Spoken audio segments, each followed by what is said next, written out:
Tonight, US markets tumble after Trump's barrage of tariffs. With fears the world is on the brink of a trade war, stock markets have plunged in the US, Asia and Europe. Trump, though, is unapologetic. We'll be live in Washington with the latest. Meanwhile, Britain sets out a list of products that could be hit by retaliatory tariffs if the US doesn't sign a trade deal. We'll take you through the list. We'll also be getting a reaction from businesses here as they digest the implications of last night's announcement. Also tonight, I've sat down with Figen Murray as new legislation is brought in named after her son, who was killed in the Manchester Arena bombing, to try and make venues protect the public in the event of a terrorist attack. Plus, the MP targeted online by the Tate brothers after speaking out about them in Parliament. We've got a special report. And we'll also be asking why an island inhabited by penguins has been caught up in Trump's tariffs. All that and more with Tom Baldwin and James Starkie, who'll be with us for the next hour. It's Thursday, I'm Sophy Ridge live from Westminster, and this is the Politics Hub.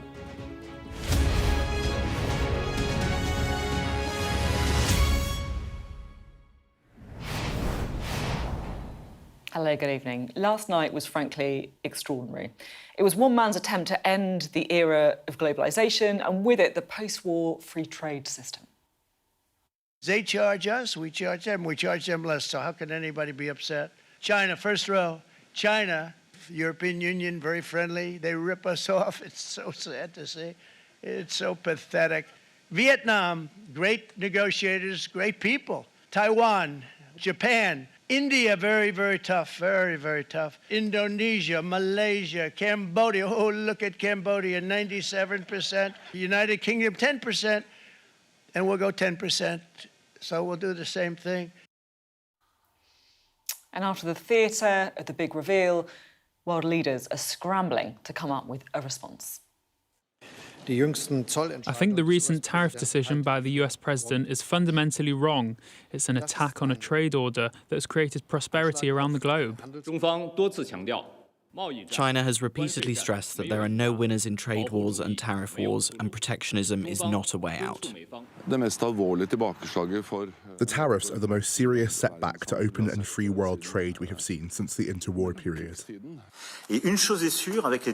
One thing is certain. With last night's decisions, the US economy, its businesses and citizens will emerge weaker and poorer than before. Well, the UK was hit with a tariff of 10%, lower than many countries, but of course it will still have an impact. It is the beginning of a new era. And we need to understand that. Just as we've understood it for defence and security, we have to understand the changing world when it comes to trade and the economy. And on the island of Ireland, this was the reaction.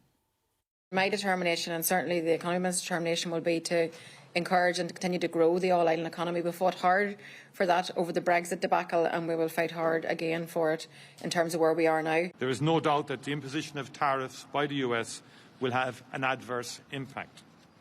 Ireland's priority is the protection of jobs and our economy. Now, look, we've been talking an awful lot about how the tariffs will hit the UK and some of the other big players, Canada, France, China, Germany and so on, all countries with loud voices.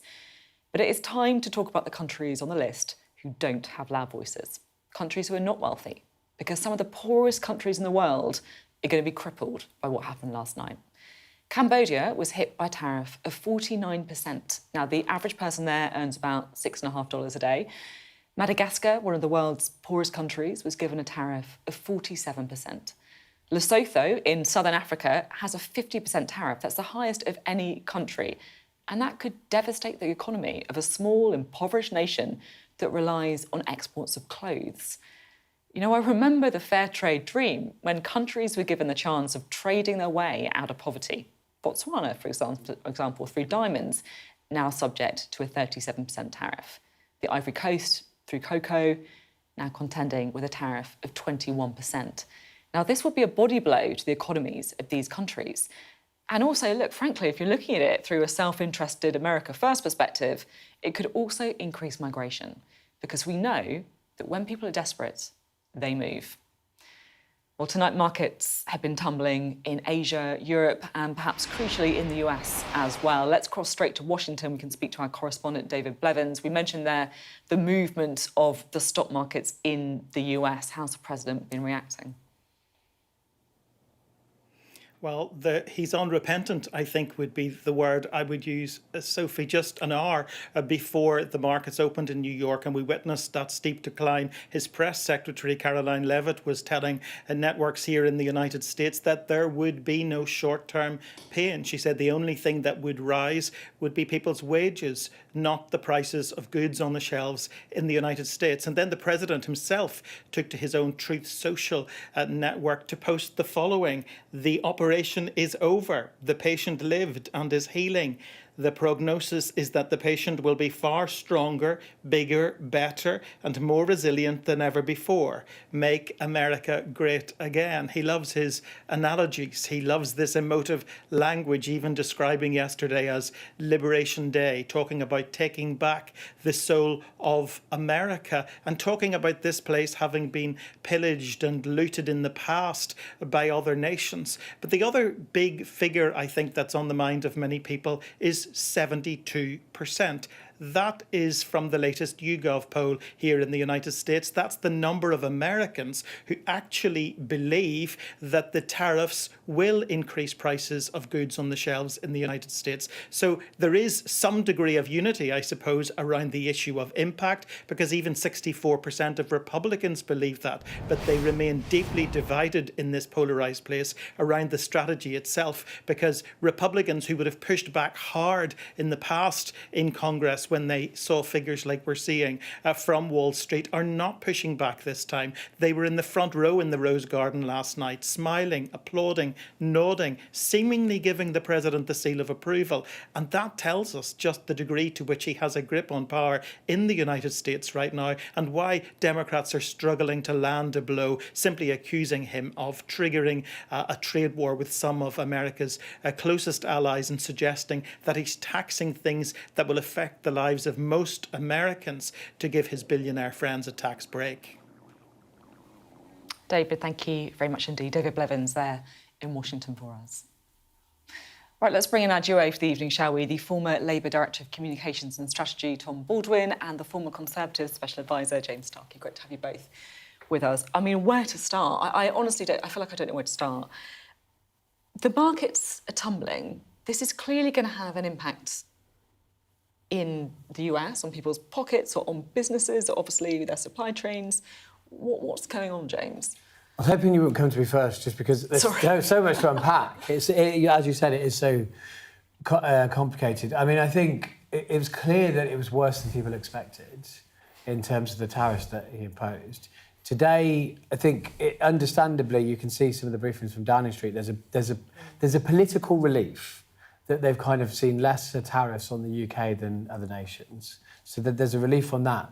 But if you speak to businesses, I think you've got a clip of one of your reporters speaking to businesses, 10% of tariffs is big. Yeah. It is huge. Me and Tom were discussing before that as a size of the economy, it's quite small, but on specific businesses, it's going to have a very big impact. It's a scramble to work out what that means. Yeah, you were saying there about there will be relief in Downing Street, and it feels like there has been some credit given to Keir Starmer about the fact it's 10% less than others.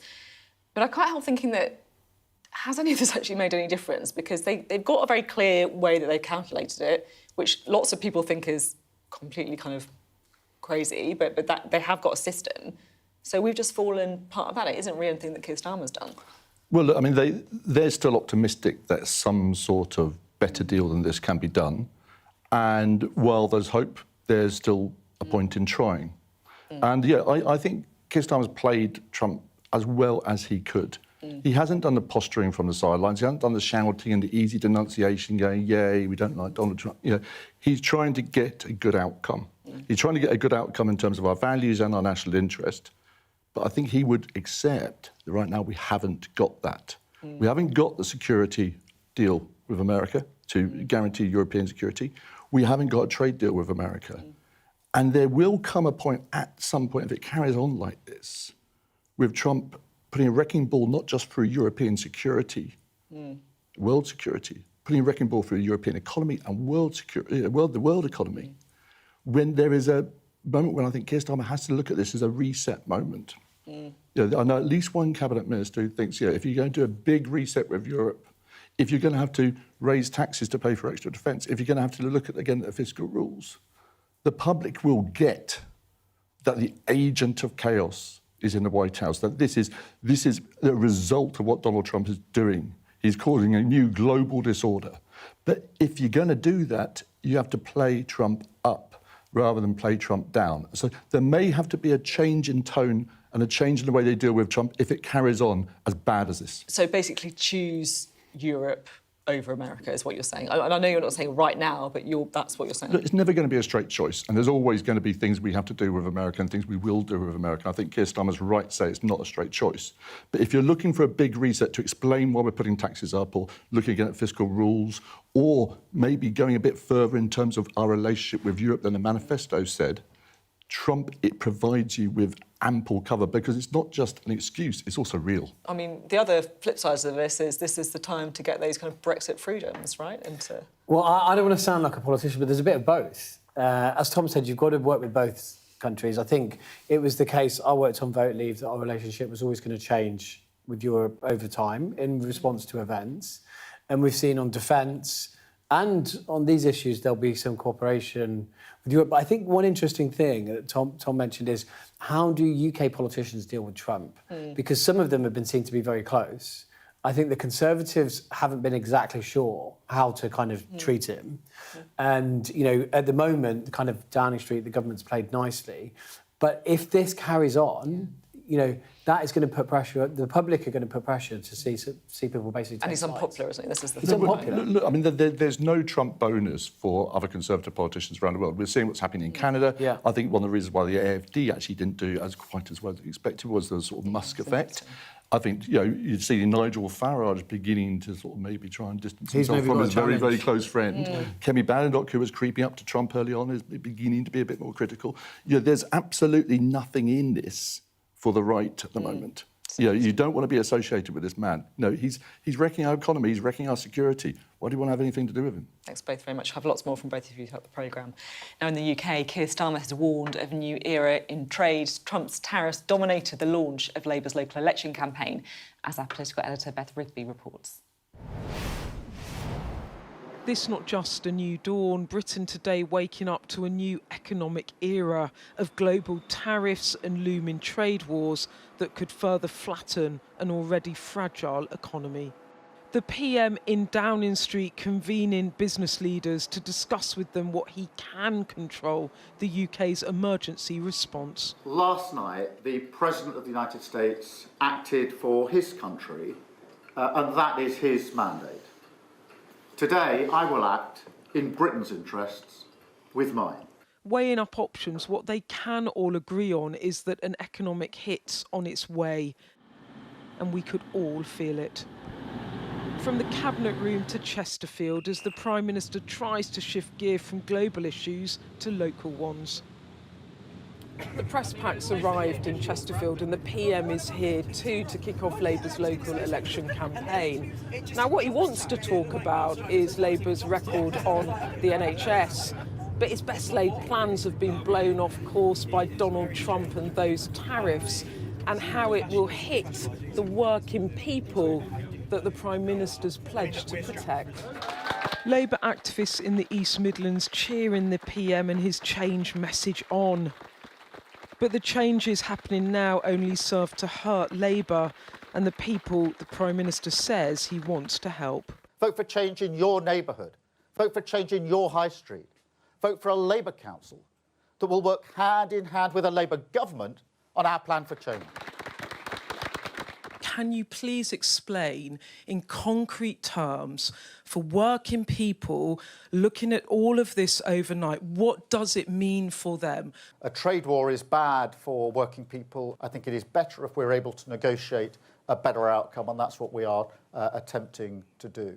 There's a really important moment here that we need to understand, because over the last few months we've been talking about a new era when it comes to defence and security, and recognising that we are in a changing world going into a new era, and therefore we have to act and lead differently. We're at a similar point for trade and the economy. This is not just a short-term tactical exercise. It is the beginning of a new era. Back in Westminster, the opposition supporting Starmer's decision not to retaliate, but still taking a dig over the lack of a trade deal. I think this is where the government has been flat-footed. They've been far too slow in acting. If they'd moved more quickly, I think we could be in a much better place than we are at the moment. Communities up and down the country are going to feel the effects of Trump's tariffs. This Prime Minister already on a war footing when it comes to Ukraine, and now Trump's opened up a new economic front that will shape the course of not just his premiership, but the country too. Beth Rigby, Sky News, Chesterfield. Now the UK says nothing is off the table in terms of its response to Trump's tariffs. So what could happen? Our chief political correspondent, John Craig, is here to talk us through. What's going on then? Well, while the Prime Minister was up in Chesterfield, a lovely glimpse of its crooked church spire there, in the House of Commons, Jonathan Reynolds, the business secretary, was telling MPs that the government reserves the right to take whatever action necessary if there's no trade deal. And he talked about what he called possible retaliatory action. So today, the government has published this enormous document, 400 pages, 8,000 items that we import from the United States. Wow. Starts off with all these agricultural products here, heifers, cows, ducks, bovine animals and so on. Here's a few examples we picked out. Have you read all 8,000, John? Yeah, I have actually been through it. I'll tell you more about it in a second, actually. Live camels. Who wants to import a camel apart from a zoo? Nativities? Yeah, it's a good one. Yeah, absolutely. And then you move indoors for the household products, lavatory seats and covers, bidets, lavatory pans, flushing systems. And then in the kitchen, percolators, other appliances for making coffee. It's all there. There's toasters, furniture, you name it, clothes, everything. But let's have a look at some of the really strong candidates that might attract tariffs. Now, here we have some American icons. Recognise that? That is a Harley Davidson? Correct, a Harley Davidson motorbike. I'm told at the moment it set you back £2,400. Now, all these items here are items that used to attract tariffs when we were in the European Union. They stopped with Brexit, but they are candidates now for tariffs. Mr. Reynolds was at a select committee, the Business and Trade Select Committee, a couple of months ago, and he was quizzed on whether this lot are going to attract tariffs, and he didn't deny it at all. So you've got the Harley Davidson bicycle.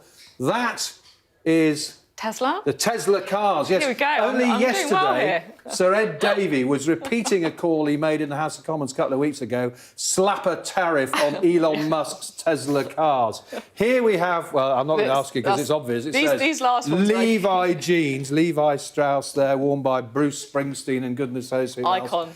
Another icon, yeah, and Jack Daniel's bourbon whiskey there. So those are the items that are looking favourite, pushing up the price of, speeding down the street, wearing your cool jeans and having a nightcap late at night. There you go. There's some of the candidates for the Trump tariffs. Amazing stuff, John. Always a pleasure to do these screens with you. John Craig there, our chief political correspondent. Well, all of this is bound to have a massive impact on UK business. But how do they think the government should respond? Our business correspondent, Paul Kelso, has been finding out. Cheddar cheese, a British staple that has secured this family-run business a slice of the US export market for decades. But that trade faces being squeezed by 10% tariffs slapped on the UK with relish by Donald Trump. When you're dealing with sudden changes in America and the irrational laws and things that have been imposed over the last since January, since the new president came in, I think the government is taking the right approach. It's just unfortunate this has come. 10% may be the most lenient blanket tariff imposed by the White House, but the car industry is facing 25% tariffs and deep uncertainty. And the combination could be devastating to the UK's £60 billion export market with the US. The whole of British manufacturing is braced. We've been crying out for stability. We've had a period of political instability, and having a new government gives us that opportunity for stability again. And all of a sudden, we've now got this tariff regime, and bearing in mind the track record of President Trump, we don't know if that's going to be in place for a week, a month, a year. Is it going to change? Is it going to grow? Is it not going to grow? What's the EU going to do? So if you think about investing in the manufacturing sector, that makes that really uncertain. As well as the impact on direct trade, UK companies face disruption to supply chains, with EU customers now facing 20% tariffs. And the steel industry worries that without retaliation, the UK will become a dumping ground for cheap goods. The government has asked business what response it would like to see to Donald Trump, including drawing up a list of potential retaliatory tariffs. But as a small nation now outside the European Union, the UK simply doesn't have much leverage to fight a trade war with America. The health sector will take a hit too. Europlas make medical components and devices for clients who supply American healthcare giants. They think patients will suffer, along with the bottom line. A tariff like this is ultimately just going to be a cost at the moment. It's hard to react in the way that I think the US want us to react, or want them to react, which is to have a very quick change to a different supply solution. Ministers have given businesses a month to respond while they continue to negotiate, hoping the view from the White House matures. Paul Kelso, Sky News. On this particular issue, was the one never liked. Oh, here we go. There we go, just chatting away. That's the problem. Press preview is coming up, of course, and the tariffs sure to feature in tomorrow's papers. We'll have our extended press preview from 10:30 this evening with tonight's news and tomorrow's headlines. Joining us will be the Labour peer and broadcaster, Baroness Aisha Hazarika, and the Chief Executive of Total Politics Group, that is Mark Wallace. Right, let's bring in our duo for the evening, shall we? The people that I was chatting to. Tom Baldwin and James Starkie back here again. Tom, what we were just saying then is the kind of rolling chaos at the minute. It's very, very hard to know what is going to happen, what is going on in the mind of the White House, how do we react? I mean, it must be a nightmare for Number 10. It is, and I mean, they talk about flooding the zone, don't they? Whereby you're just presenting so many outrageous things that people don't know how to respond and don't know how to attack and don't know where they're going next. In the end, you'd hope that there's a kind of confrontation with reality. Yeah. That when prices start going up for American consumers, when the price of eggs start going up, when the price of cars start going up, that people might begin to think this doesn't work. I thought it was very interesting that 4 Republican senators, including Mitch McConnell, voted against tariffs to Canada yesterday. There are signs that this wave of Trump being able to do whatever he wants is coming to an end. They've just lost this vote in Wisconsin. Elon Musk ploughed in tens of millions of dollars and they failed. There's signs that this is beginning to settle back into a sort of normal political rhythm, but we don't know whether these Trumps are going to be removed or increased, in the next few days. And while he's such a moving target, it's very difficult for any government to get a grip on it. How do you plan an economy when you don't know what your tariffs rate, one of your major trading partners is going to be? Yeah. How can you plan security of this country when we don't know whether the security blanket that we've had from America is going to be ripped away from us? It is, it's a period of utter uncertainty, and for prime ministers like the one we've got here, who does stand for calm and reason and certainty, it's very, very difficult to deal with. It's difficult, isn't it, to know how much of this is ideological, like this is just what Donald Trump believes and this is what it's going to stick to, or how much is part of a kind of negotiation from a businessman who always looks in terms of deals and transactions and getting leverage in order to do trade deals. I don't know what you think. Well, I think there seems to be a bit of both in it. I think even Trump himself has suggested, although he sent round one of his advisors to say, so, this is what it is, it's going to stay like this. But it seems that he suggested there's kind of deals to be made. Whether those deals will mean it goes back to normal, that does actually seem unlikely. Because I think the world view in the kind of Trump team is that America, as they would see it, has been taken for a ride. It has cost all these jobs. The dollar is the world's currency, and it's the American taxpayer that pays for that. And that needs to be levelled up, to use a term that we've used over here, something different. So I think they do believe in this. I think it's not just a negotiating tactic, and it's going to make life difficult for domestic politicians, not least Keir Starmer, for a while yet. I mean, it's also this idea of politics as entertainment. Yeah. You played a clip of him with that board yesterday. Yeah. It was like something out of Eurovision. It's like, Norway, no point. Yeah, I mean, it's so theatrical, isn't it? When he had this confrontation with Zelensky, and at the end it said that made great TV. Yeah. Now, at some point, you hope that when the music stops, people will see Trump for what he is, and reason and calm will resume. I don't think we can rely on that. I think we have to. We're dealing now with people. The algorithm for entertainment is a lot longer than the algorithm for political interest. And at the moment, he's playing politics as entertainment. Okay, thanks both very much indeed. Really interesting chats to be had. You're watching the Politics Hub. Coming up. Legislation requiring public venues to be prepared for terror attacks officially comes into force. It's been named after Martin Hett, victim of the 2017 Manchester arena bombing. I've been speaking to his mum, Figen Murray, after her 6-year campaign.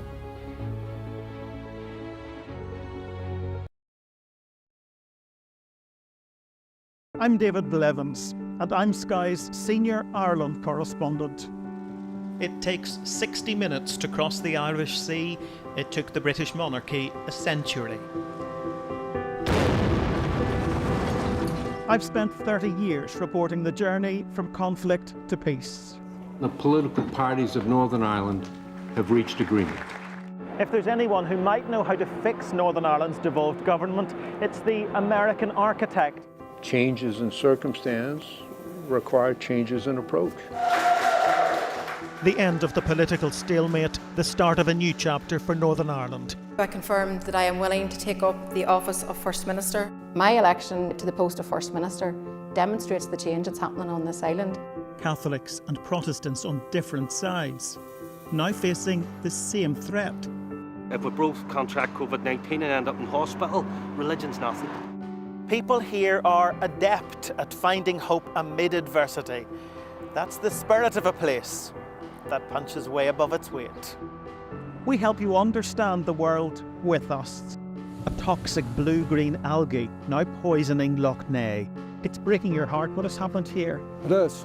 This is a vital resource, a national treasure, now fighting for its very life.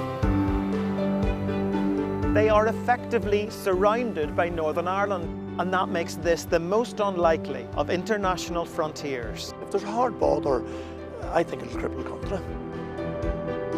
Winter is coming. Welcome to Winterfell. It's an iconic location in this globally acclaimed drama. Ophelia was the most powerful hurricane this far east in the Atlantic on record. Sky News, the full story first. We're rolling. Welcome to the world. Our new podcast, starting now. It's very exciting. Every week, we'll be reporting from the world's trouble spots. We get to hold those in positions of power accountable, and we get to ask the questions that the audience, the listeners, want to know about. And that's why it is so important that people tune in, come along for the road, come along for the journey. It'll be fun. Hello, welcome back. Now, nearly 8 years ago, 29-year-old Martin Hett was killed alongside 21 others, children, teenagers and parents, in a horrific attack at an Ariana Grande concert in Manchester. And today, new legislation named in Martin's memory has become law in the UK, which will require public venues to be better prepared for an attack. Well, the royal ascent comes after a 6-year campaign by Martin's mother, Figen Murray. She was back at Downing Street today to meet the Prime Minister, who would personally vow to quickly put Martin's law on the statute books. I've been speaking to her about how she feels today and also about her son, Martin. Thank you so much for talking to me today. It's a big day. It's been a long journey. How are you feeling?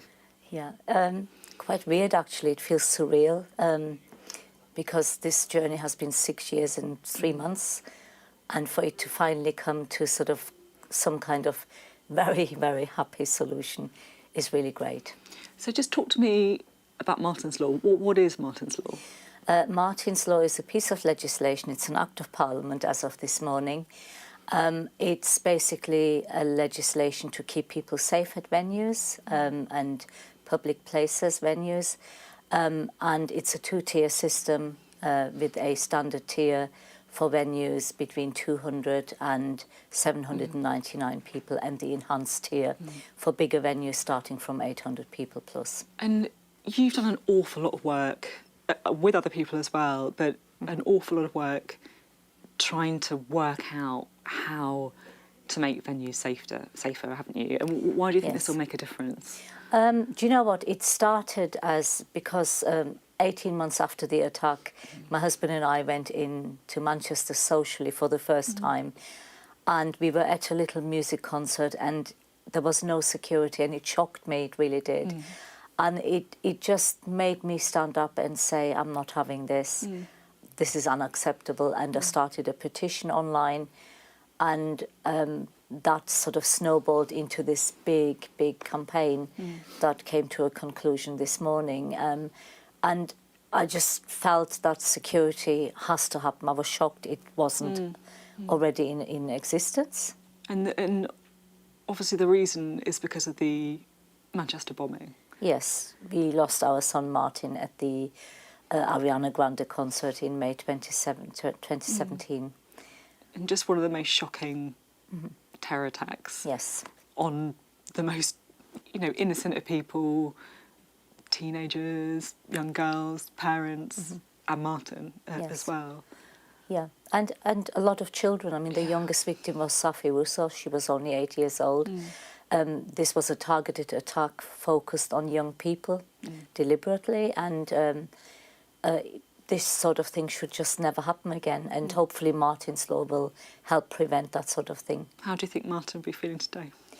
I think he would probably have a little bit of an emotional moment, but knowing Martin and the party animal he was, he'd throw the biggest party ever. He was a party animal then? Oh, absolutely, yeah. Talk to me a bit about him. He was just full of life and joy and lived life, gosh, not just 100 miles an hour, 200 miles an hour. He was just packing everything into life, and you could definitely know when he comes through the door. The roof would just raise somehow in a good way. And he had this incredible ability to make everyone feel that they are the most important person in that moment in his life. And that's a real skill. And I really miss that. And his sense of humour was just incredible. Is there like a particular sort of memory that you have of him that you'd like to sort of share? Something you maybe picture in your mind? Yeah, I mean, even as a kid, his daftness was really evident, because I remember a particular memory on holiday in Turkey where he was swinging along the promenade on every lamppost possible, and we saw in the distance there was one lamppost already broken, and we shouted, "Martin, don't swing on that," but it was too late. He already did.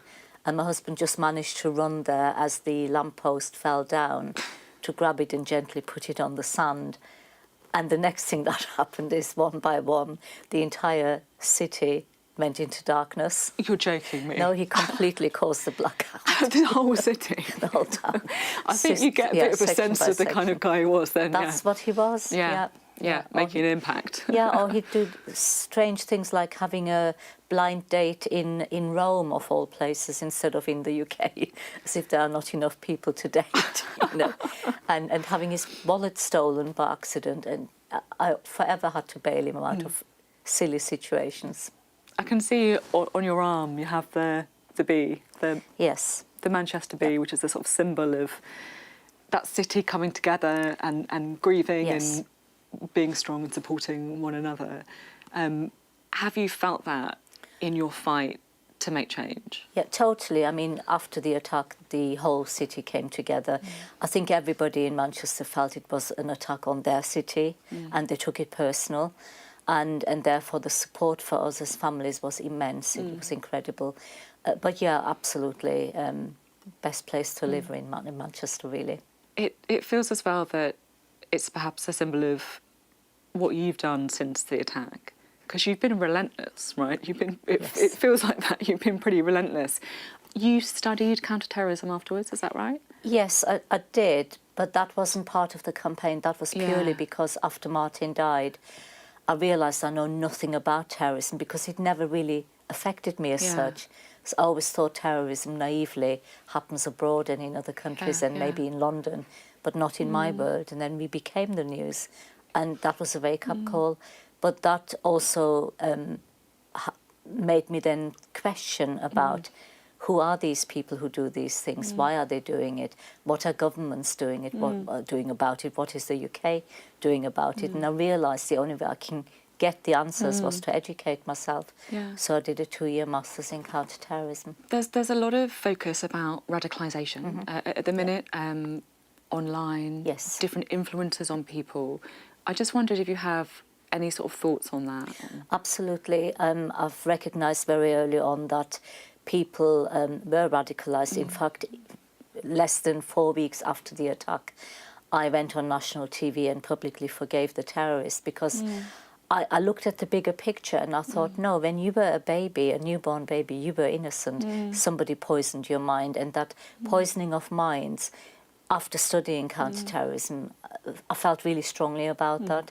So I decided to go into schools, and up to now, I've seen in excess of 30,000 children and young people, because I want them to understand that there are people who try to groom young people and get them to think like their ideology.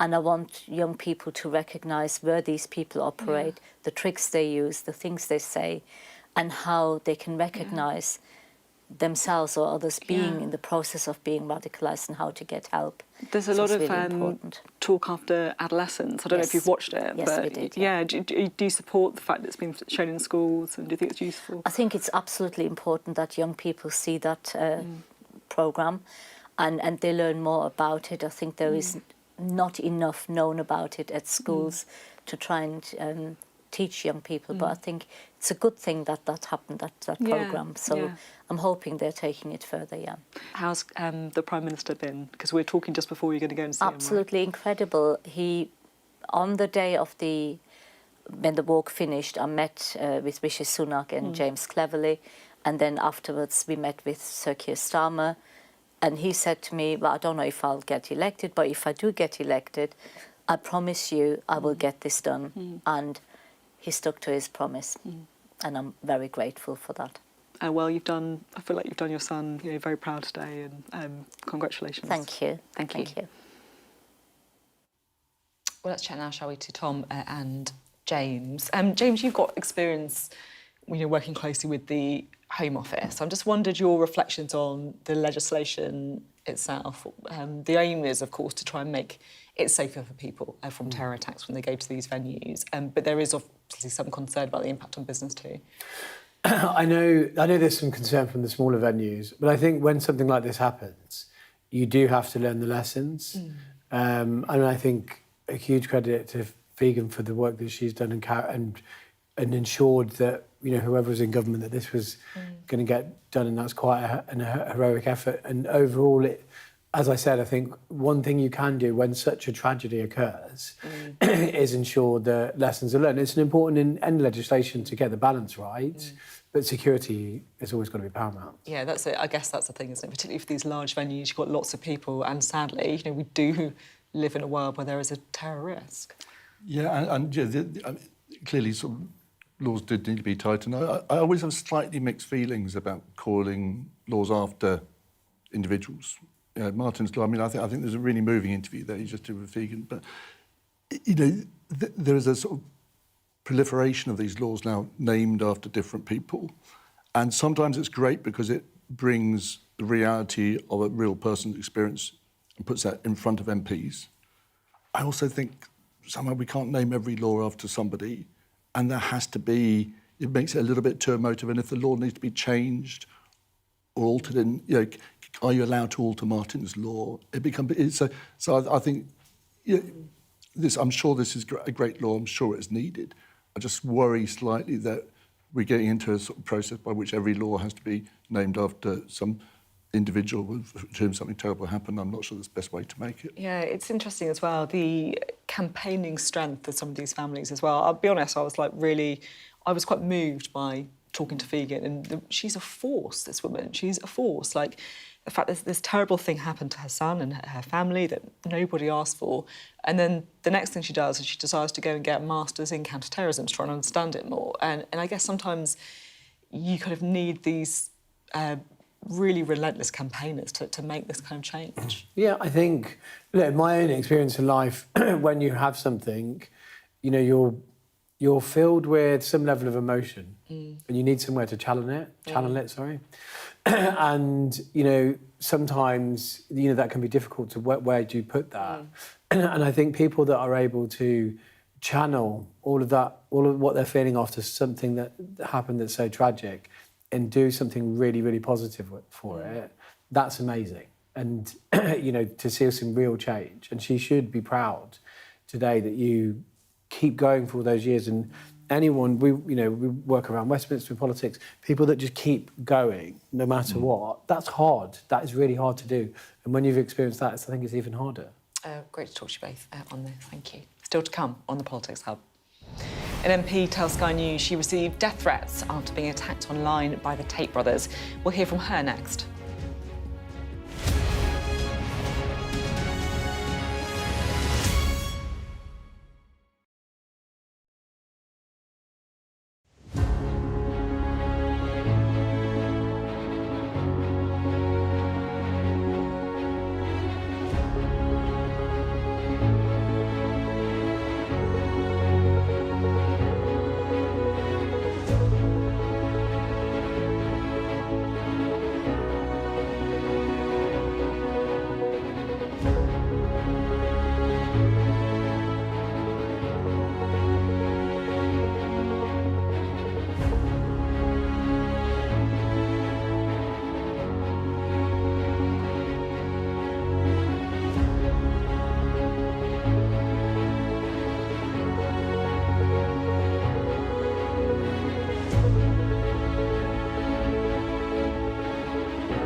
Hello, welcome back. An MP has told Sky News she was attacked online by the Tate brothers after she took part in a parliamentary debate about violence against women. Sorcha Eastwood says she noticed an uptick in web abuse before realising that death and rape threats were coming from followers of the controversial pair. And today she's taken her fight to the Commons. She's been speaking to our political correspondent, Serena Barker-Singh. He's a human trafficker, he's a human trafficker. I just bust my case. I'm gonna be free pretty soon. The controversial duo facing charges of rape and human trafficking in the UK, which they deny. Andrew and Tristan Tate are still active on social media. And according to one MP, now trying to silence her online. I just simply quote tweeted that social media use and tech giants, etc., were starting to be considered as part of counter-extremism. Tristan Tate then decided to attack me and also his brother, Andrew Tate. And then what happened? I had rape threats, I had death threats, I had people saying I should be hung from a lamppost, I had people saying I should be chopped into liver. I also had people in who were like, well, waste 15 minutes raping Source Eastwood. And when you said you feel silenced, what do you mean by that? Maybe he thinks he's engaging with an elected official. I couldn't believe that they had decided to pick this random Northern Irish MP. The fact that it wasn't even about them. This is something I didn't go looking for. From my perspective, it's a very, very sinister attempt to shut down important voices in public life, political discourse. In correspondence seen by Sky News, Tristan Tate writes in relation to part of this tweet, MP, nice target. Can we sue her? When you saw that, what did that make you think? I was really concerned because to me that is a direct attack, for want of a better phrase, on me serving my constituents. And if this is what has happened to me, I have absolutely no doubt that this has happened to others, where they have been attempted to be silenced. I'm a person of privilege. I am an MP, so I can speak from a platform. If he interrupts again... A representative for the Tate brothers told us Miss Eastwood has a distorted view regarding social media if she believes one is required to invite or ask people to interact. Tristan Tate is entitled to his view in relation to her tweet regarding Elon Musk, and they said there is no targeted campaign against her. If you think these sort of online spaces are so toxic, why be on them? It is for standing up for not just yourself, but what you believe in. The forefront of my mind in all of this is, if this is what they're going to do to me, what on earth is going on in our children's bedrooms and our children's classrooms? Today, Saoirse took her fight to the Commons. Big tech billionaires and online extremists working hand in hand, shaping our children, our democracy and warping our society. And this government, too slow, too weak and too captured by vested interests to stop them. Figures like Andrew Tate have built empires manipulating young men into their worlds of violent misogyny, lies and conspiracy, ingratiating himself with Donald Trump and Elon Musk. The government says they are implementing changes this year to protect against abuse online, and a mission to halve crimes against women and girls within a decade. Srini Barker Singh, Sky News, Westminster. Now, we've been talking about him an awful lot tonight. Donald Trump has just left the White House. He's getting onto Air Force One to travel to Florida. And he's been talking, so let's take a listen to what he's got to say. Big golf tournament at Doral. I'm speaking tonight for charity. And then we'll be coming back here pretty quickly. But they're having a big event. And a lot of charitable causes are involved. So we look forward to that. It's in Miami at Doral. President Trump, the markets today are way down, the worst day in years because of the tariffs. So how's it going? I think it's going very well. It was an operation, like when a patient gets operated on, and it's a big thing. I said this would exactly be the way it is. We have $6 or $7 trillion coming into our country, and we've never seen anything like it. The markets are going to boom, the stock is going to boom, the country is going to boom, and the rest of the world wants to see, is there any way they can make a deal? They've taken advantage of us for many, many years. For many years, we've been at the wrong side of the ball, and I'll tell you what, I think it's going to be unbelievable. The thing that people have to talk about, we're up almost to $7 trillion of investment coming into our country, and you'll see how it's going to turn out. Our country's going to boom.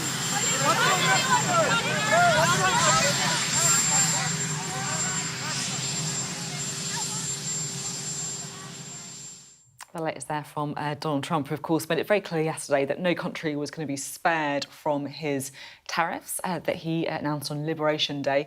But I think it's fair to say that nobody expected an island full of penguins to be on the list. The president imposed lots of tariffs on dozens of tiny territories. some of which don't even have human inhabitants. Now, one of those was here. That's the Heard and McDonald Islands, an external territory of Australia in the Antarctic. And the only people who live there are seals and penguins. But despite the fact that it hasn't got any humans actually there, the island now faces a 10% tariff for any goods going to the US. I only wonder what the penguins are going to do. I don't know what they're sending over there, but bad news for them. Also, I've got another one to show you. This is the Australian territory, Norfolk Island. It's a volcanic island 600 miles east of Queensland. It has just over 2,100 residents, and it was hit by a hefty 29% tariff on exports to the US. Norfolk Island is a little dot in the world, said Richard Cottle, who is the owner of a concrete mixing business on the island. We don't export anything. It was just a mistake. Right, let's bring in our panel for the last time, shall we? Tom and James. Tom, the penguins, what have they done wrong? Well, clearly they've been exploiting America for a number of years. They've been taking advantage of America for a number of years. I mean, you do look forward to the kind of negotiation that will now take place. And, yeah, the penguins arrive in the Oval Office, and J.D. Vance will accuse the penguins of not wearing a tie and not. They'll be wearing a penguin suit, and you'll then say, "You never said thank you," and the penguin will, like, you know. So I mean. They got the smart suit, so it's true. I mean, these things, at the moment, almost anything is possible. And, you know, it's probably, of all the bizarre things that Donald Trump has done, this is probably only a middle ranker. Yeah, I mean, the penguins is next level. It is next level. And then the guys in Norfolk Island say, we don't export anything. What have we done? It's a mistake. You wonder what people make of it. We were talking earlier, it does. You wonder, on the negotiation side, many of these countries, they don't have anything to give to the States. So it just they're the extremes, but it shows the ridiculousness. The penguins, well, you know, they might have lots of things they want to send over there. Ice, fish. Yeah. Maybe they're big exporters of fish. Maybe he just thinks they're the ones that make the penguin. What can anyone want? Yeah, exactly. Sorry, exactly. But I guess it's a blanket approach, although you did point out that Russia wasn't on the list, didn't you? Russia and North Korea. Yeah. America's new allies. Yeah, I mean, to be fair, I guess they say the reason is because they've already got kind of trade restrictions. But it's not even. I mean, there's $3 billion worth of trade to Russia, between Russia and the United States, even now. And the poor old penguins are getting hit. Vladimir Putin seems to be getting us scot-free. Yeah, and I do think there is a wider point, which is why I kind of started the programme on that.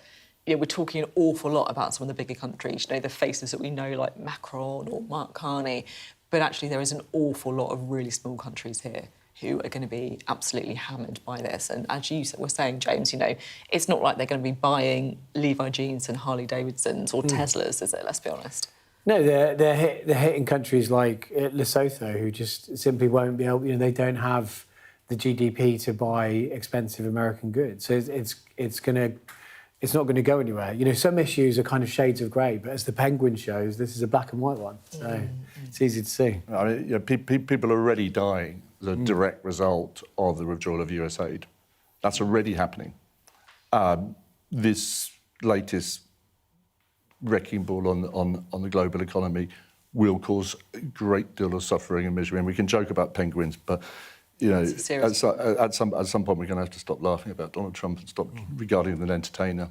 And it's also worth pointing out it feels like migration could well go up as a result of it as well, right? If people feel that they can't make a living in their own country. Because of displacement? Yeah.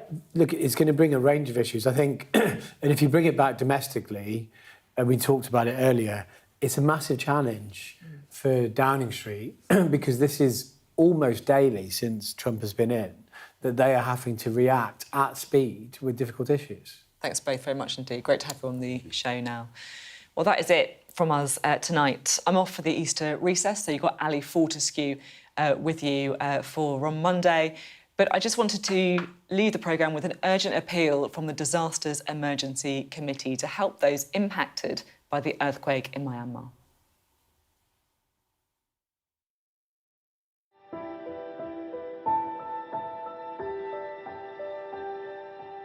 Millions of lives changed forever in just moments. Thousands of people have been killed in Myanmar following a catastrophic earthquake, leaving hundreds of thousands of desperate survivors.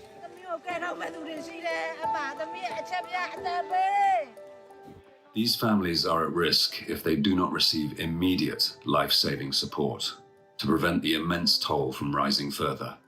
This is why we need to act, and now.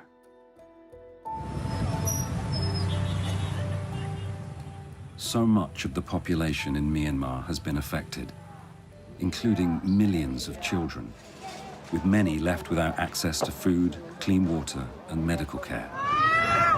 The reported numbers of injured are also growing every day. Families are sleeping outside, having lost their homes.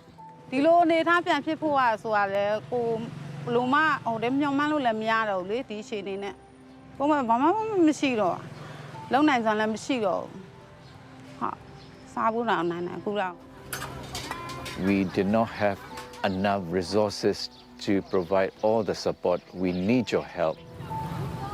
Even before the earthquake, Myanmar was in the grip of one of the world's most severe humanitarian crises.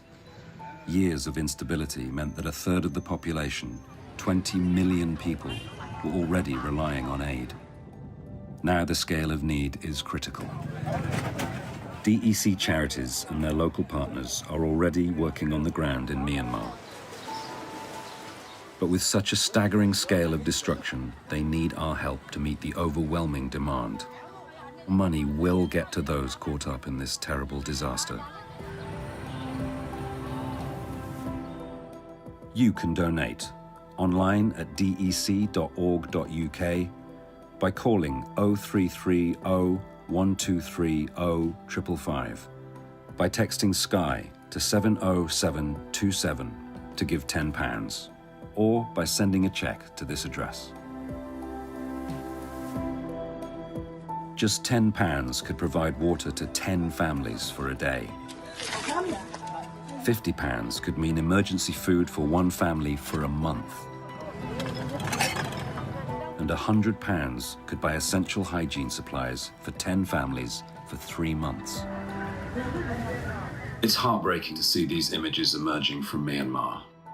But please know, we can make a difference, even from afar, to help thousands in need at their most desperate and vulnerable time. So please, donate now, and let's help save lives.